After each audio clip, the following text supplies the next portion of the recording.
tuluyang nakakagulo dito sa SM guys dahil sa ating gawa ng pasahero dahil sa ulan.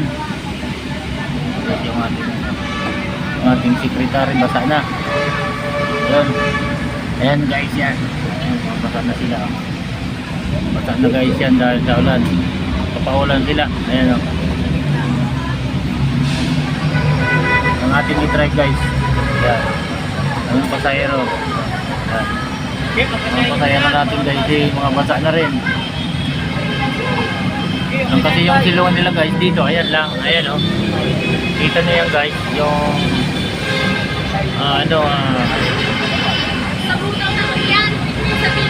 ayan, flyover ng guys ng Islim. Tapos yan. Ayan o.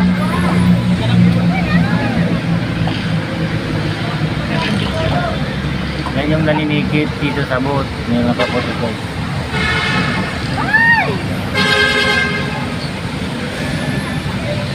Kaya maraming guys. Maraming tayong pasahero guys dito sa aking likuran guys. Pakita ko sa inyo guys. Ayan ha. Ayan.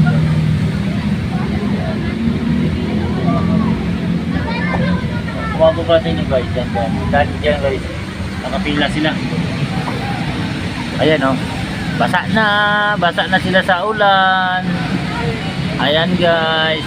Anong masasabi nyo bakit nabasa kayo sa ulan? Anong masasabi nyo? Bakit kayo nagbabasa sa ulan? Sabi, hindi gusto na namin umuwi. Gusto na daw nila umuwi kaya nagbabasa sa ulan. Basa na yung Basa na yung nila. Damit.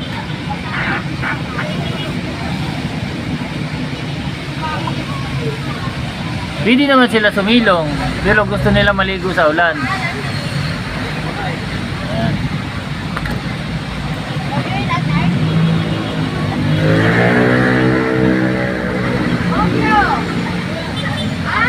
At stop lang muna.